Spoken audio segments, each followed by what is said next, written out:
Hello student, আমি Arunava sir আজকে তোমাদের জন্য আমাদের ক্লাস 12 এর ওয়েস্ট বেঙ্গল বোর্ডের প্রথম চ্যাপ্টার যেটা রিপ্রোডাকশন ইন অর্গানিজম মানে জীব জনন তার সেকেন্ড ডে মানে সেকেন্ড পার্ট নিয়ে এসেছি। সেকেন্ড পার্টে আমরা কি নিয়ে ডিসকাস করব? চলো আমরা ডিসকাস করব এসেক্সুয়াল রিপ্রোডাকশন মানে অযৌন জনন।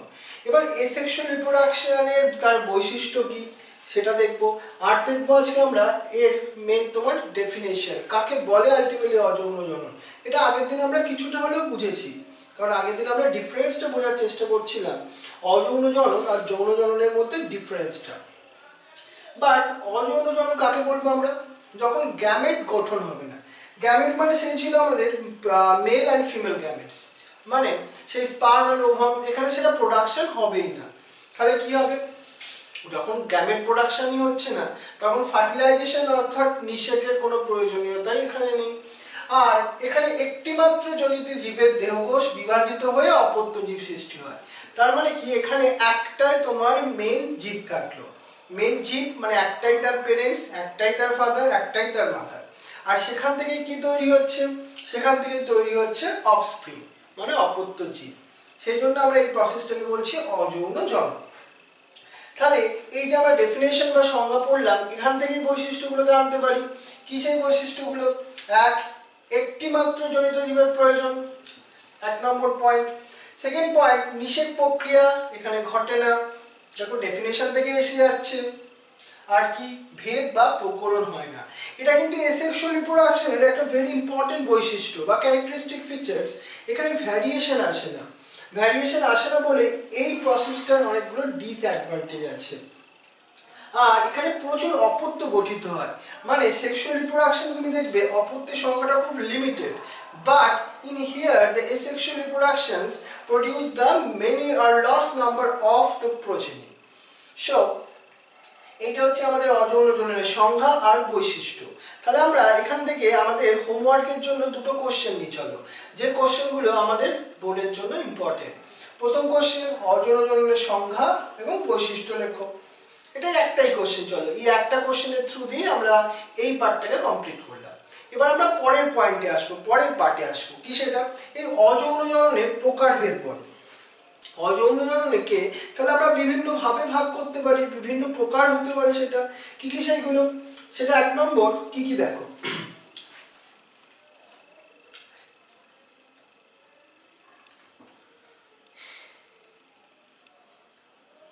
হতে পারে সেটা বিভাজন মানে ডিভিশন হতে পারে। আরেকটা হতে পারে তোমার বাডিং বা কোরাকোডাম হতে পারে, বা স্ট্রোবেলাইজেশন হতে পারে, বা খন্ডিভাবন হতে পারে। দ্যাট মিন্স আলটিমেটলি ফ্র্যাগমেন্টেশন, পূর্ণ গঠন, তার পুরো বডিটাই গঠিত হতে পারে। That means the regeneration process. And spore গঠন, স্পোরের থ্রু দিয়ে হতে পারে, রেণুর মাধ্যমে বা গেমা গঠনের মাধ্যমে। প্রথম তোমাকে জানাবো এই হচ্ছে ডিফারেন্ট পদ্ধতিগুলো কার এসেক্সুয়াল রিপ্রোডাকশনের। এবার একটা করে এক্সাম্পল চলো, কাদের মধ্যে এই পদ্ধতিটা হয়। এই দেখো, বিভাজন প্রক্রিয়াটা হয় ব্যাকটেরিয়ার মধ্যে, কারণ এই ইউনিসেলুলার এককোষী। এই কোরোকোডাম হয় যেটা তোমার বার্ডিং প্রসেস, সেটা ইস্টের মধ্যে হয়, হাইড্রার মধ্যেও হতে পারে। স্ট্রবেলাইজেশন এই প্রসেসটা স্কাইফার বলে স্কাইফারের মধ্যে হয়। খন্ডিভাবন সেটা স্পাইরোগাইডের মধ্যে হয়। আমরা প্রত্যেকটা পদ্ধতি ডিটেলসে দেখব।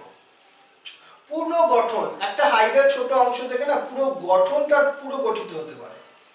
এছাড়া তোমার স্পোর গঠন যেটা স্পোরের মাধ্যমে হয়, ছত্রাকরা করে। আর হতে পারে তোমার গেমা গঠন যেটা তোমার মার্ক্যানসিয়ার মধ্যে হতে পারে, ব্রায়োফাইটস এর মধ্যে। চলো এবার আমরা একটা একটা করে ডিটেলসে যাই এর মধ্যে। প্রথম বলি আমরা বিভাজনটা। বিভাজন, বিভাজন মানে আমরা কি বলবো? ফিশন। এবার বিভাজনটা মানে যেখানে হবে কি, জনিত দেহ থেকে তোমার কি হবে? অপত্য জীব তৈরি হবে। দুই বা তার বেশি খণ্ডে বিভক্ত হয়, দুটি খণ্ডে না অনেক খণ্ডে। যদি দুটি খণ্ডে বিভাজিত হয় তখন আমরা তাকে বলবো দ্বিবিভাজন। দ্বি মানে টু, মানে দুটো অফস্প্রিং, দুটো জীব তৈরি হচ্ছে, দুটো সেল তৈরি হচ্ছে। চলো, দুটি খণ্ডে বিভক্ত হচ্ছে, কার মধ্যে ঘটে? ব্যাকটেরিয়ার মধ্যে ঘটে। এরা আবার অনেক টাইপের বিভাজন হয়। দেখো এটা খুব ইন্টারেস্টিং, সরল, ইজিলি দুটো ভাগে বিভাজিত হয়। কারা? অ্যামিবার মধ্যে হয়। অনুদৈর্ঘ্য মাধ্যম দিয়ে হয়, সেটা হচ্ছে তোমার ইউগ্লিনার মধ্যে। আর একটা হচ্ছে অনুপ্রস্থ মানে প্রস্থ ভাবে হচ্ছে, এটা প্যারামেশিয়ামের মধ্যে হচ্ছে। শুধু এই পয়েন্টগুলো আমাদের মনে রাখতে হবে। আর তির্যক ভাবে হয় কার মধ্যে, সেটা হয় তোমার ডাইনোফ্ল্যাচেলেটস এর মধ্যে। এই এক্সাম্পল গুলো মনে রাখো। দ্যাট মিনস দ্য বিভাজনের এটা প্রকারভেদ। বা বহু বিভাজন মানে কি? বহু বিভাজন হচ্ছে যখন বহু খণ্ডে বিভক্ত হয়, মানে একটা সেল থেকে অনেক সেল তৈরি হয়। এটা কার মধ্যে হয়? এটা হয় তোমার প্লাজমোডিয়ামের মধ্যে। এটা ভেরি গুরুত্বপূর্ণ একটা পার্ট। এখান থেকে আমাদের কোশ্চেনের ডিফারেন্স দিয়ে কোশ্চেন আসতে পারে, পার্থক্য দ্বিবিভাজন আর বহু বিভাজনের মধ্যে। এবার চলো যেটা আমরা দেখি, বিভাজন তো বুঝলাম, পরের টপিকটা আসি। পরের টপিকের মধ্যে আমরা ডিসকাস করব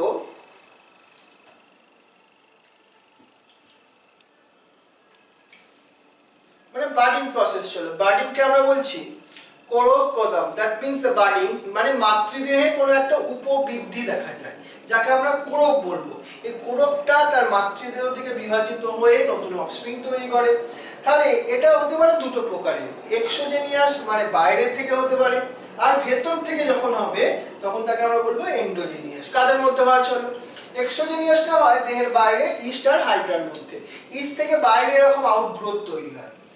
এন্ডোজেনিয়াস দেহের অভ্যন্তরে অনেক ছোট ছোট ছোট ছোট অংশ তৈরি হয় এবং সেটা বাস্ট করে রিলিজ হয়ে তোমার, যেমন সাধু জল বা মিষ্টি জলে যেটা থাকে স্পঞ্জিলার মধ্যে, তুমি এরকম এন্ডোজেনিয়াস বার্ডিং দেখতে পাবে। বার্ডিং এর পর এবার আসবো আমাদের উদ্ভিদের অঙ্গজ জ্বলন। উদ্ভিদের অঙ্গজ জ্বলন মানে যেটাকে আমরা ভেজিটেটিভ প্রোপাগেশন এন্ড প্ল্যান্টস বলবো। এটা প্ল্যান্টস এর ক্ষেত্রে বলছি কিন্তু, যেখানে উদ্ভিদ অঙ্গজ অংশ থেকে নতুন উদ্ভিদ তৈরি হয়। অঙ্গজ মানে ভেজিটেটিভ পার্ট। আমরা জানি উদ্ভিদের না দুটো পার্ট আছে, কি কি সেগুলো? একটা হচ্ছে অঙ্গজ পার্ট আর একটা রিপ্রোডাক্টিভ পার্ট। রিপ্রোডাক্টিভ মানে ফ্লাওয়ার পার্টটা। তাহলে অঙ্গজ পার্ট মানে কোনগুলো? তার লিভস হতে পারে, স্টেম হতে পারে, তার আপার এরিয়াল পার্টস গুলো ভাবো, ফ্রুট ছাড়া, ফ্লাওয়ার ছাড়া। মাতৃ উদ্ভিদের সমগুণ সম্পন্ন উদ্ভিদ তৈরি হয়। That means the clone produce হয়, এখানে ভ্যারিয়েশন হয় না। অল্প সময় বহু উদ্ভিদ তৈরি করা যেতে পারে এই অঙ্গজনন পদ্ধতির সাহায্যে। বাট এই অঙ্গজননটা দু প্রকারের হতে পারে। একটা হচ্ছে তোমার স্বাভাবিকভাবে মানে প্রাকৃতিক উপায়, আর একটা হচ্ছে তোমার কৃত্রিম উপায়। চলো, স্বাভাবিকভাবে হয় কিভাবে হয়? স্বাভাবিকভাবে মানে প্রাকৃতিক উপায়ে তৈরি হয়, যেমন মূলের সাহায্যে। কিছু মূল থেকেই না নতুন একটা উদ্ভিদ তৈরি হতে পারে, যেমন তুমি এটা শিশু বা পেয়ারার মধ্যে দেখতে পাবে। এছাড়া ভূ-নিম্নস্থ কাণ্ড মানে যেটা নিম্নে থাকে এই ধরনের কিছু কাণ্ডে থেকে, যেমন হতে পারে রাইজোম, যেটা তুমি আদার মধ্যে দেখবে। যেটা তুমি স্ফীতকাণ্ড, যেটাকে আমরা চোখ বলছি, টিউবার, যেটা আলুর মধ্যে তুমি পাবে। ওই আলুর দেখবে সাদা সাদা অংশ হয় না, চোখ যেখানে বলি, ওটাকে তুমি কেটে যদি মাটিতে বসাও ওখান থেকে গাছ তৈরি হয়ে যাবে। এছাড়া কন্দ বা বাল্ব তুমি পেঁয়াজের মধ্যে দেখবে, এবং গুড়িকাণ্ড যেটা তুমি ওলের মধ্যে দেখবে। এগুলো সবই কিন্তু ভূ-নিম্নস্থ কাণ্ড। এছাড়া এবার চলো কুড়িকাণ্ড অব্দি তো দেখলাম আমরা এখানে। এবার অর্ধ বায়বীয় কাণ্ড মানে কিছুটা ওরা এয়ারে আছে, কিছুটা সয়েলের ওপর মানে মাটির উপর সাহিত্য অবস্থায় আছে ভাবো। এদের মধ্যে ধাবক, সেটা হচ্ছে তুমি থানকুনি গাছে দেখবে। এবার তুমি খর্ব ধাবক মানে খর্ব মানে বেশি বড় নয় ধাবকগুলো, সেটা তুমি কচুরিপানার মধ্যে দেখবে। দেখবে কচুরিপানা গাছগুলো না পুকুরের ওপর অনেকভাবে বিস্তার লাভ করে এইভাবে। অ্যান্ড বক্র ধাবক তুমি সেটা মেন্থার মধ্যে দেখবে। শুধু এই এক্সাম্পলগুলো মনে রাখো, আর কিছু দরকার নেই। আর হচ্ছে ঊর্ধ্বধাবক, সেটা চন্দ্রমল্লিকার মধ্যে দেখবে, বড় লম্বা হয় সেই ঊর্ধ্বধাবকগুলো। এটা হচ্ছে অর্ধ বায়বীয় কাণ্ড। এবার বায়বীয় কাণ্ড যেটা তুমি ফণিমনসার মধ্যে দেখতে পাবে। ফণিমনসা তার বায়বীয় কাণ্ডের সাহায্যে অঙ্গজনন সম্পন্ন করে। পত্রস্বয় মুকুল মানে তোমার পাতার মধ্যে কিছু মুকুল বা গা অংশ তৈরি হয়, যেখান থেকে গাছ তৈরি হয়, যেটা তুমি পাথরকুচির মধ্যে দেখতে পাবে। আর বুলবিল তুমি দেখবে চুপড়ি আলুর মধ্যে। এটা কিন্তু অঙ্গজ জননের অংশ, আর এটা আমাদের ওয়েস্ট বেঙ্গল বোর্ডের জন্য একটা ইম্পর্টেন্ট পার্ট। এগুলো সবই হচ্ছে অঙ্গজনের প্রাকৃতিক উপায়। বা তাহলে কৃত্রিম উপায় কিভাবে? কৃত্রিম উপায় মানে সেগুলোকে আমাদের হিউম্যান বিংস এর কিছু ইনভলভমেন্ট থাকবে। কি কি মানে কৃত্রিম উপায় অঙ্গজন সম্পন্ন করতে হবে শাখা কলমের মাধ্যমে। আমরা কোনো একটা গাছের শাখা কেটে আমরা মাটিতে বসিয়ে দিতে পারি আর্টিফিশিয়ালি, সেটাকে আমরা শাখা কলম বলছি। দাবা কলম, কোনো একটা অংশকে আমরা মনে করো দাবিয়ে মানে নিচে দিয়ে তার মধ্যে থেকে রুট জেনারেট করে দিই, তারপর সেটা মূল অংশ থেকে প্ল্যান্ট থেকে বিভাজিত করে নতুন অংশ তৈরি করতে পারি। এছাড়া গুটি কলম বা জোড়া কলম এই ধরনেরই টেকনিক, যার মধ্যে আমরা দুটো গাছকে জোড়া লাগিয়ে দিই। দুটো গাছকে যখন জোড়া লাগবো, একটা হচ্ছে তোমার নিশ্চয়ই হবে স্টক, আর একটা হচ্ছে স্কিয়ন। স্টক কোন জিনিসটা?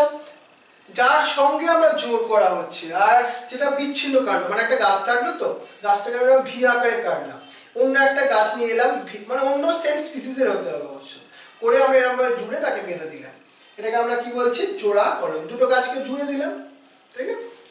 এই হচ্ছে আমাদের কি জিনিস, অঙ্গজনন, ভেজিটেটিভ প্রপাগেশন। এবার অঙ্গজনের মধ্যে কি কি কোশ্চেন দেখে নিই। এই পার্ট থেকে আমাদের কোশ্চেন আসছে পার্থক্য বেসিসে। পার্থক্য হতে পারে স্ফীতকাণ্ড বা গুড়িকাণ্ডের মধ্যে, সেকেন্ড হতে পারে রাইজোম বা স্কন্ধের মধ্যে, সি হতে পারে স্টক বা স্কিয়নের মধ্যে। আর এখান থেকে তোমার বুলবিল বলতে কি বোঝো, এটা তোমাদের বোর্ডের জন্য ভেরি ইম্পর্টেন্ট কোশ্চেন। আর একটা হতে পারে অঙ্গজনন, যেটা হচ্ছে তোমার টিকা লেখো। আমরা বলেছিলাম আমাদের এই ক্লাসটা যেহেতু বোর্ড আর মেডিকেলের জন্য, মেন বোর্ড, তার সঙ্গে আমরা বেস তৈরি করছি মেডিকেলের। মেডিকেলের জন্য তুমি দেখবে vegetative propagation the very important part, it is very important for NCERT or NET books এর ক্ষেত্রে। এবার একটা নতুন একটা পদ্ধতি দেখি, ছোট্ট স্ট্রবেলাইজেশন। এখানে মাতৃদেহটা আড়াআড়ি ভাবে বিভাজিত হয়। তুমি কার মধ্যে দেখবে, এটা নিডেরিয়ার অন্তর্গত, তুমি স্কাইফারের মধ্যে এই ধরনের পদ্ধতিতে দেখবে। হোয়াট ইজ স্ট্রবেলাইজেশন, একটা কোশ্চেন। এছাড়া দেখো খণ্ডীভবন, যেখানে মাতৃদেহটি তার অনেকগুলো বেশি খণ্ডে খণ্ডিত হচ্ছে, বিভাজিত হচ্ছে।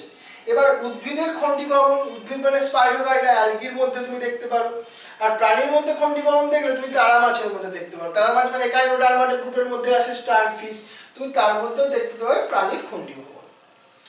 এটা একটা খণ্ডীভবন পদ্ধতি। একটা হচ্ছে পুনর্গঠন, মানে নতুন করে সে আলটিমেটলি গঠিত হবে। দেখো মানে খণ্ডিত অংশ থেকে সম্পূর্ণ জীব যখন তৈরি হবে, এটা কার মধ্যে তুমি দেখবে, হাইড্রার মধ্যে দেখতে পারো, প্ল্যানেরিয়ার মধ্যেও দেখতে পারো। দুটো এক্সাম্পল। এবার রেণু বা স্পোরের মাধ্যমে কখন হয়, যারা হয় ছত্রাকের মধ্যে হয়। দেখো রেণু তার আকৃতি অনুসারে দু প্রকারের, একটা হচ্ছে চলরেণু, অচলরেণু। মানে সেটা যেটা তোমার মুভ করতে পারে, ফ্লাজেলা থাকে, তাকে আমরা চলরেণু বলবো। সেটা হচ্ছে তোমার মিউকরের মতো তুমি দেখতে পাবে, চলরেণু। আর রেণু আবার সমরেণু আর অপসমরেণু। যখন কি হয়, একই আকারের আয়তনের রেণু উৎপন্ন করে, তখন সেটাকে সম আকারে, সম। আর অসম মানে বিভিন্ন আকার এবং আয়তনের রেণু হতে পারে। এবার বিভিন্ন প্রকারের অযৌন রেণুর নামগুলো শিখে নাও তো একটু। যেটা চলরেণু, মানে ফ্লাজেলা আছে, মুভ করতে পারে, মোটাইল ইন নেচার, সেটা হচ্ছে ক্লামাইডোমোনাসের মধ্যে পাবে তুমি। কনিডিয়া, এটাও এসেক্সুয়াল স্পোর, অযৌন রেণু, যেটা তুমি পেনিসিলিয়ামের মধ্যে পাবে। আইডিয়ার তুমি কোথায় পাবে, অ্যাগারিকাস, ছত্রাকের মধ্যে। ক্লামাইডিও রেণু, যেটা তুমি মিউকরের মধ্যেই পাবে। এই হচ্ছে আমাদের ডিফারেন্ট টাইপের অযৌন রেণুগুলো, এর নামগুলো কিন্তু মনে রাখতে হবে তোমাকে। এবার একটা ছোট্ট জিনিস দেখো, গেমা গঠন। গেমা জিনিসটা কি, গেমা হচ্ছে সবুজ বহুকোষী জনন অঙ্গের মাধ্যমে অপত্য গঠিত হয়। এখানে অঙ্গটা কি, গেমা। গেমাটা তুমি কার মধ্যে দেখবে, এটা মার্কেনসিয়ার মধ্যে দেখবে যখন তোমাকে আমরা লিভার রডস পড়াবো, দেখবে তখন একটা গেমা গঠিত হয়, সবুজ রঙের একটা অংশ, ওখান থেকে তোমার মেইনলি গেমা তৈরি হয় গেমা গঠনের মাধ্যমে। তাহলে এইটা হচ্ছে আমাদের এই টপিক। তাহলে এখান থেকে কি কি কোশ্চেন আসছে দেখে নাও। কোশ্চেন আসছে দ্বিবিভাজন ও বহুবিভাজনের পার্থক্য, চলরেণু ও কনিডিয়ার মধ্যে পার্থক্য, আর কোরকোদাম বলতে কি বোঝো, মানে বার্ডিং পদ্ধতিতে আর কিছু না। আর বলবো গেমা কি, এটাও একটা জিনিস। আর স্ট্রবেলাইজেশন বলতে কি বোঝো। তাহলে এই কোশ্চেনগুলোকে আমাদের নোটসের ফরম্যাটে তুমি কিন্তু একটা খাতায় একটা সুন্দর করে এগুলো নোট ডাউন করো। তাহলে তোমার কি হবে, পড়তে অনেক সুবিধা হবে এবং তোমার কাছে রেডিমেড একটা নোট থাকবে। কারণ বইগুলো পড়তে গিয়ে অনেক সময় আমরা কনফিউজড হই, আমাদের ভালো লাগে না পড়তে। সেই জন্য যদি আমরা এইভাবে একটা ছোট্ট ছোট্ট করে স্টার্ট দিয়ে দিয়ে একটু করে রাখতে পারি নোটটা, দেখবে তোমার পড়তে অনেক সুবিধা হবে। আলটিমেটলি পরীক্ষার সময় দেখবে খুব হেল্প হবে।